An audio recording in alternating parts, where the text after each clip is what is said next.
एक शाही भोज, एक त्योहार का व्यंजन और भारतीय पाक परंपरा का खजाना। लेकिन यह सब कहाँ से शुरू हुआ? बिरयानी की कहानी को सुलझाने के लिए हमें समय के माध्यम से यात्रा करनी होगी, राजवंशों और संस्कृतियों के पार। बिरयानी की कहानी फारस तक अपनी जड़ें ट्रेस करती है, जहां बेरियन नामक एक व्यंजन, जिसका मतलब फ्राई या रोस्टेड होता है, का आनंद लिया जाता था। ये चावल और मांस का एक सरल तैयारी था।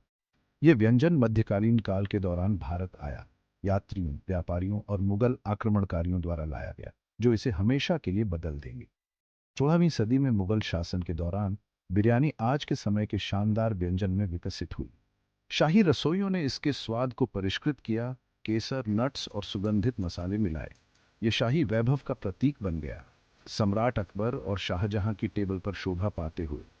बिरयानी सिर्फ एक भोजन नहीं था, यह एक अनुभव था। मुगलों को उनकी रसोई पर गर्व था, और बिरयानी ने फारसी और भारतीय पाक परंपराओं के संगम का प्रतीक था। लेकिन बिरयानी की कहानी मुगलों के साथ खत्म नहीं हुई। जब यह पूरे भारत में फैली, तो प्रत्येक क्षेत्र ने इस व्यंजन को अपनी स्थानीय स्वाद और सामग्रियों के अनुसार अनुकूलित किया।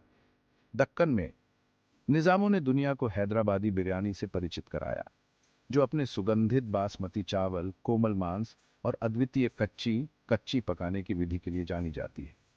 अवध में लखनऊ या अवधी बिरयानी उभरी, जिसमें नाजुक स्वाद और धीमी आंच में पकाए गए मांस और चावल की परतें थीं। बंगाल में नवाब वाजिद अली शाह ने कोलकाता बिरयानी का परिचय दिया, जो अपने सूक्ष्म मिठास और आलू के अतिरिक्त के लिए प्रसिद्ध है, जो उनके निर्वासन के समय एक लग्जरी था। दक्षिण में मालाबार बिरयानी, जो अपने छोटे अनाज वाले चावल और तटीय मसालों के विशिष्ट उपयोग के साथ एक त्योहार का पसंदीदा बन गया। बिरयानी ने अपने शाही जड़ों को पार कर लिया, सभी के लिए एक व्यंजन बन गया।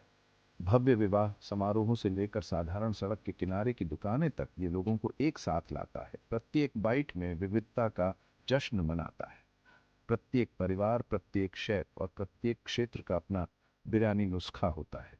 ये सिर्फ खाना नहीं है, ये एक विरासत है। आज बिरयानी भारत के सबसे प्रिय व्यंजनों में से एक है।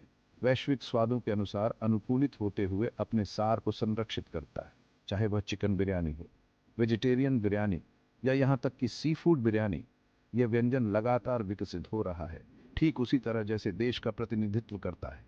बिरयानी का इतिहास केवल एक व्यंजन की कहानी नहीं है, यह संस्कृतियों के मिलन, परंपराओं के मिश्रण और एक राष्ट्र के खाने के प्रति प्रेम की कहानी है। बिरयानी केवल एक भोजन नहीं है, यह एक स्मृति, एक पहचान और सबसे ऊपर जीवन का एक उत्सव है। तो अगली बार जब आप एक प्लेट बिरयानी का स्वाद लें, याद रखें, आप सिर्फ भोजन का स्वाद नहीं ले रहे हैं, आप इतिहास का स्वाद ले रहे हैं।